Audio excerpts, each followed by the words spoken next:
Assalamualaikum warahmatullahi wabarakatuh.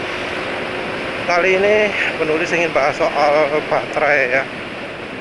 Baterai kendaraan listrik. Jadi ada bro yang menunjukkan bahwa baterai kendaraan listrik yang terbakar itu susah dimatikan.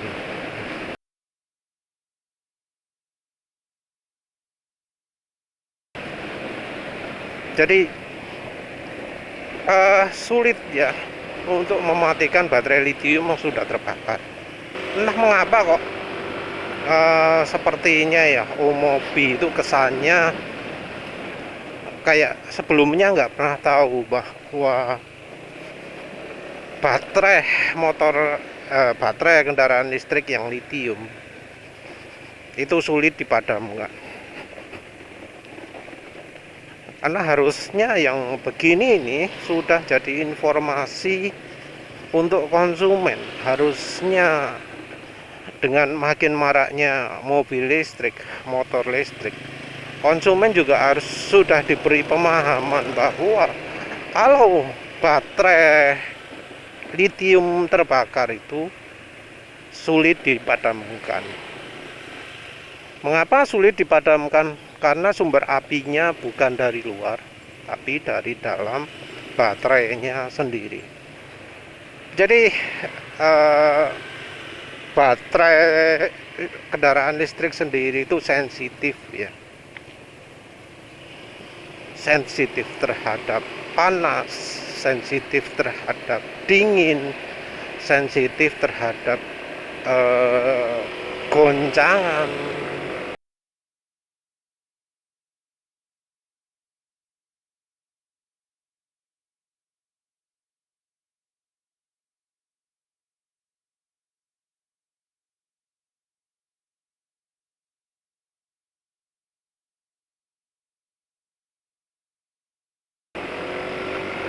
Karena baterai kendaraan listrik itu didesain biar bisa densitasnya tinggi.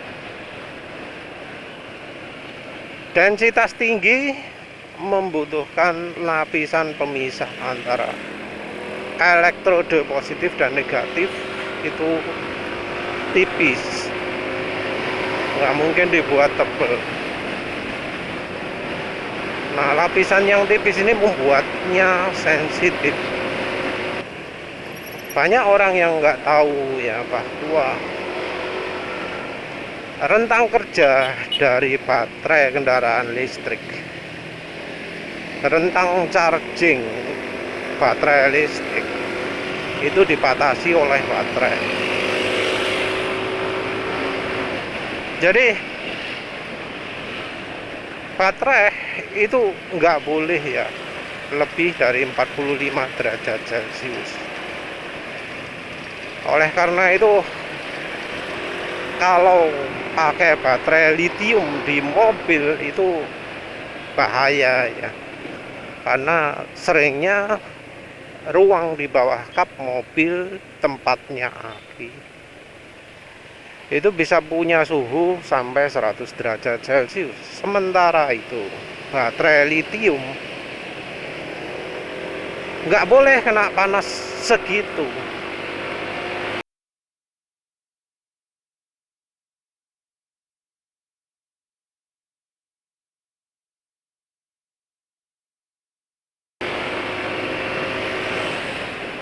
Jadi walau ya situasi sudah canggih gitu ya, mungkin ada yang pasang baterai litium di kendaraan, tapi mengapa kok tidak banyak? Karena itu ya, karena suhu kerjanya ya.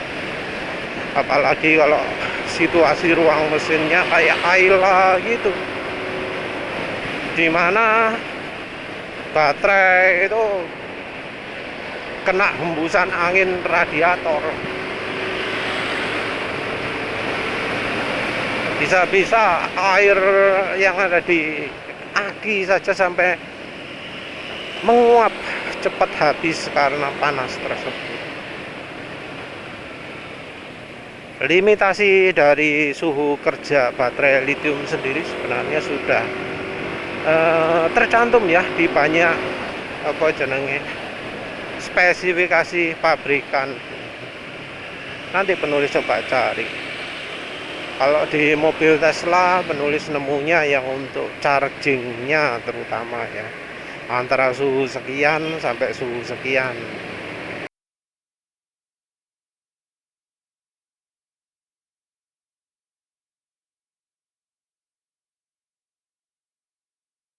Mungkin pernah tahu charging station yang nggak ada atapnya. Kalau untuk di Indonesia rasanya itu kurang pas ya. Kalau untuk Indonesia wajib teduh ya. Jadi kalau ada charging station nggak ada atapnya di Indonesia mending jangan ya. Karena untuk suhu charging kalau nggak salah 45 ya. Yang juga bahaya lain itu adalah kalau kena benturan. Jadi kendaraan listrik ya yang sudah mengalami goncangan parah, baik misalnya lewat polisi tidur, kalau suspensinya keras gitu ya, lewat polisi tidur ceduak gitu ya, kena lubang, misalnya nabrak tembok atau pagar, benturan dengan kendaraan lain entah ringan atau berat, itu sudah rawan ya. Kalau sudah mengalami seperti itu perlu diwaspadai, karena goncangan itu merupakan musuhnya baterai. Jadi kalau baterai itu sampai sudah kena goncangan, ada resiko kemungkinan terbakar.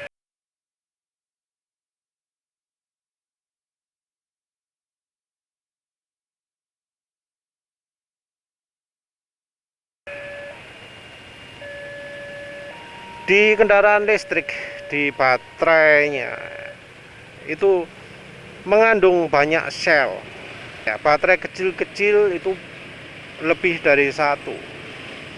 Jadi biasanya terdiri dari ratusan ya, bahkan ribuan baterai kecil-kecil yang seukuran AA kalau nggak salah ya, baterainya jam dinding. Nah, yang jadi masalah adalah ketika ada satu baterai yang rusak, itu akan menular ke baterai yang lain.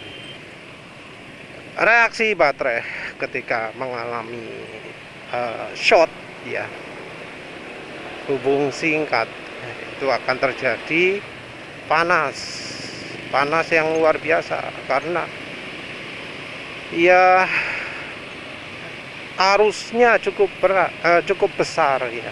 Walau satu baterai itu anggap aja cuma 5 atau 4,5 volt lah ya,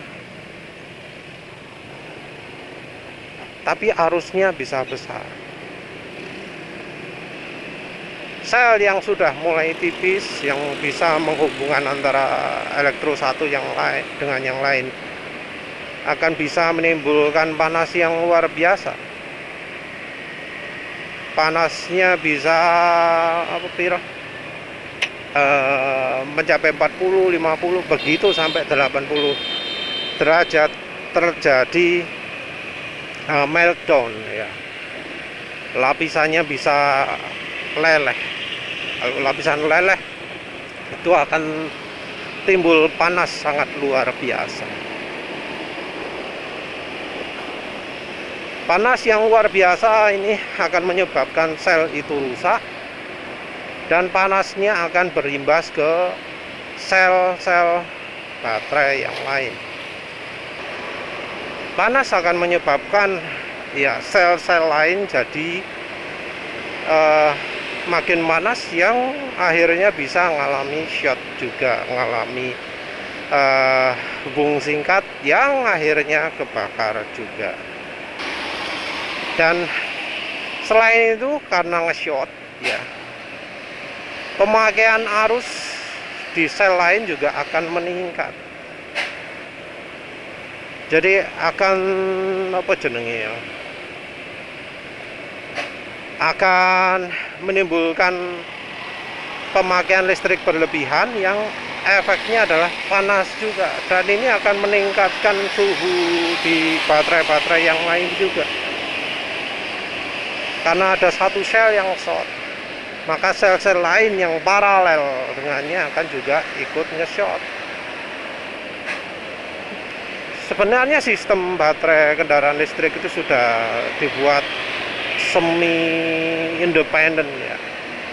Jadi dibuat ada controller di setiap berapa kelompok gitu. Tapi tetap kalau sama-sama kelompoknya itu resiko saling merusak satu sama lain itu besar. Jadi resiko bikin konflik, bikin selnya sama-sama kebakar itu besar. Dan ini terjadi nggak cuma ketika ngecasnya terlalu panas saja, terlalu dingin juga sama. Penulis lupa sebabnya kalau yang dingin itu bagaimana.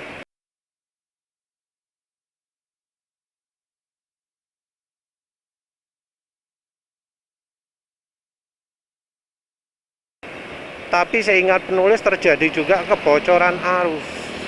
Dinding pemisahnya itu jadi lemah kalau suhunya terlalu dingin, yang bisa menyebabkan hubung singkat juga.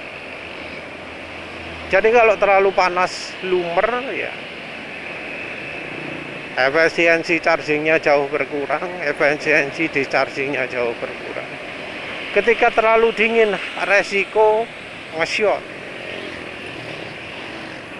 Jadi ketika charging itu harus betul-betul memperhatikan kondisi suhu ruangan, suhu baterainya. Bahkan ada sistem di mana baterai itu tetap dijaga di suhu tertentu ya, dengan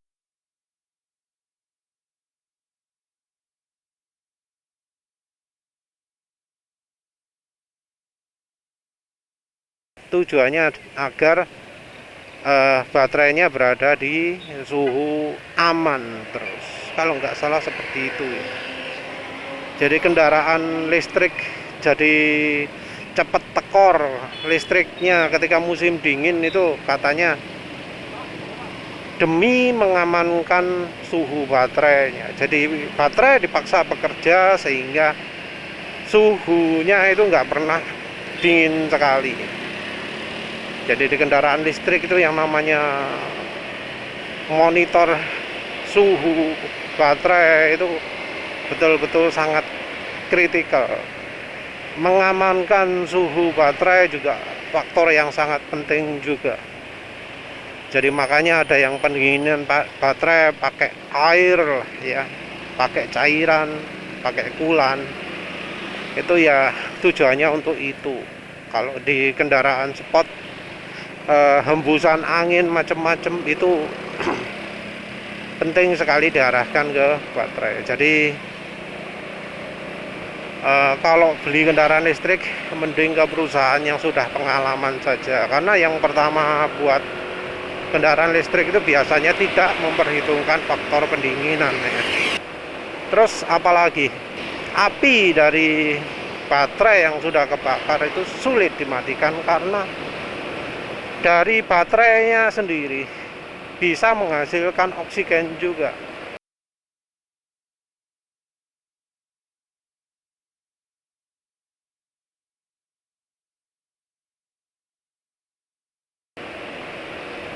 Jadi karena oksigen juga disuplai dari dalam baterai, baterai jadi sulit terbakar. Jadi karena oksigen itu dihasilkan oleh baterainya juga, baterai litium itu jadi sulit dimatikan apinya karena selalu akan timbul, karena usaha untuk memadamkan api dari luar tidak bisa sampai masuk ke dalam. Di situasi pemadaman api normal, api itu bisa dimatikan dengan menghentikan pasokan oksigen di bidang yang dibakar. Jadi contohnya lah yang temuannya Randall Hartolaksono yang dibajak sama Arianto Misal itu, yang pakai kulit pemadam api kulit singkong itu kan kulit singkong ternyata mengandung senyawa yang bisa membuat api jadi tidak bereaksi terhadap oksigen. Jadi kayu yang dilumuri cairan itu jadi nggak bisa dibakar. Kalau ada asap dari kulit singkong jadi nggak bisa langsung bikin apinya mati dan begitu ya. Ya cara lain juga sama ya, pemadam api model apapun itu fungsinya terutama mematikan hubungan kontak oksigen dengan bidang yang terbakar. Walau ada juga yang tipe yang lain ya, tapi kebanyakan upaya itu seperti itu. Kalau misal memadamkannya pakai pasir, pakai kain, itu kan sebenarnya untuk menghilangkan kontak oksigen dengan penyebab apinya. Nah, kalau baterai litium nggak bisa. Sedang terbakar itu dimasukkan air, itu masih tetap terbakar ya. Ada gelembung atau apa ya, dikeluarkan dari air, kebakar lagi masih. Jadi kalau baterai kendaraan listrik itu terbakar, wes dibiarkan, ditaruh di satu tempat yang aman, dibiarkan terbakar. Itu cuma satu-satunya solusinya. Jadi kalau kendaraan listrik itu terbakar, ya biasanya dibiarin terbakar sampai 1 harian gitu ya, dipinggirkan dulu, terus dibiarkan terbakar, kasih pagar, wes gitu ya. Yang penulis tahu solusinya seperti itu. Dan ini seharusnya konsumen-konsumen kendaraan listrik itu tahu. Harusnya konsumen kendaraan listrik ngerti. Nah, cuma jadi ada repot ya kalau misalnya kendaraan listrik itu terbakarnya di dalam garasi. Nah, itulah ya, dalam garasi atau ya motor, mobil, apapun lah di dalam rumah. Ini yang jadi sumber bahaya. Cuma kalau kendaraan motor listrik, HP itu kan jumlah volume baterainya sendiri sedikit. Ya api mungkin nggak bertahan lama. Yang jadi masalah itu adalah kalau mobil listrik, karena baterainya kan geden-geden kan, besar sekali kan, banyak, berat juga ya. Jadi masalah juga seandainya kendaraan listriknya itu bekerja pakai sistem elektronik, jadi rem tangannya saja parking brake ya, jangan bilang rem tangan, nggak cocok, soalnya nggak pakai tangan. Parking brake itu aja bekerja pakai listrik, pakai elektronik. Nah, kalau baterainya terbakar, yang terjadi pertama itu apa? Ya kan listrik dimatikan, listrik di stop.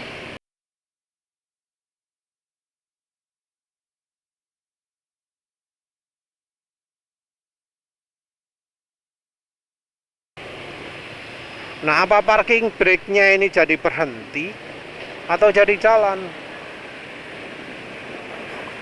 Kalau jadi berhenti, kendaraan listrik kebakar kan jadi gelinding sendiri kalau misalnya parkirnya di jalan miring.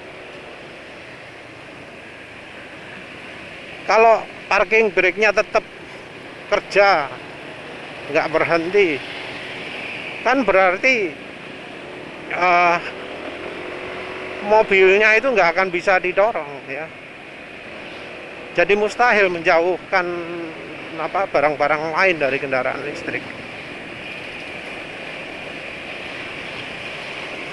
Itu ya dilema kalau punya kendaraan listrik ditaruh garasi dan kemudian kebakar. Kebakarnya juga pemicunya terutama kalau dari pernah kena sentakan hebat.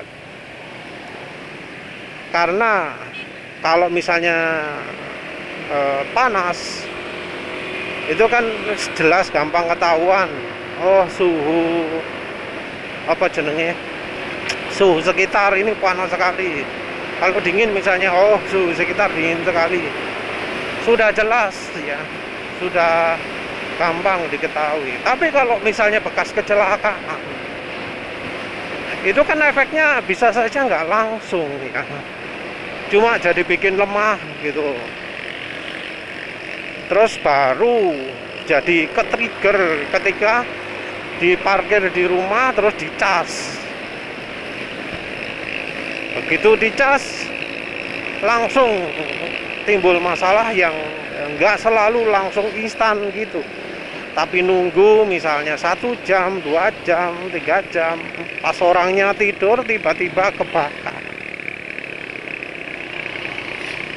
Itu ya resikonya kalau punya kendaraan listrik. Ya emang nggak semua orang berharap mengalami mobilnya mengalami goncangan hebat, tapi kan itu bisa terjadi. Nah, kalau sudah terjadi sulit untuk bisa mengetahui kondisi baterainya itu masih aman dipergunakan atau tidak. Bahkan walau dibongkar pun bakal tetap sulit untuk mendeteksi itu, karena kan ya di dalamnya baterai kan ya.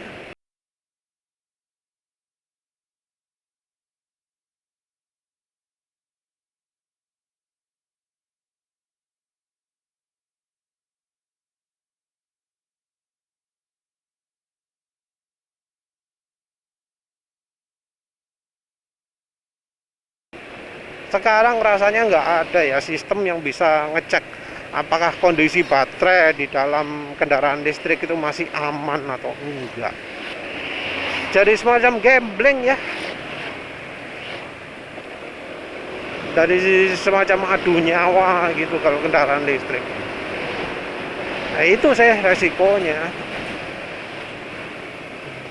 Yang makin parah karena kondisi jalan di Indonesia itu kan nggak kayak di luar negeri yang serba mulus, serba datar. Ada polisi tidur yang kadang bisa terlalu nyentrik ya, sampai bikin bodinya kegoser, jedua gitu ya. Ada kan, namanya polisi tidur buat saya naik ya, nggak pakai standar. Jalan Indonesia juga ada yang berlubang. Belum lagi kalau misalnya ngesun mobil lain ya. Kalau memang misal kendaraan ini canggih ya, bisa nyetir sendiri, bisa menghindari tabrakan sendiri. Tapi penulis belum tahu apakah kalau disun dari belakang ya, ada kendaraan yang terlalu kencang jalannya dari belakang, bisa otomatis jadi kencang sendiri atau enggak ya. Biasanya kan otomatis ngerem, ada yang otomatis ngegas enggak ya. Ya wis lah. Ya aneh lah ya kalau sampai konsumen itu ternyata nggak tahu ya. Karena informasi seperti ini ya, harusnya mulai dari awal konsumen itu ngerti. Ya wes lah, itu aja. Terima kasih sudah menonton. Assalamualaikum warahmatullahi wabarakatuh.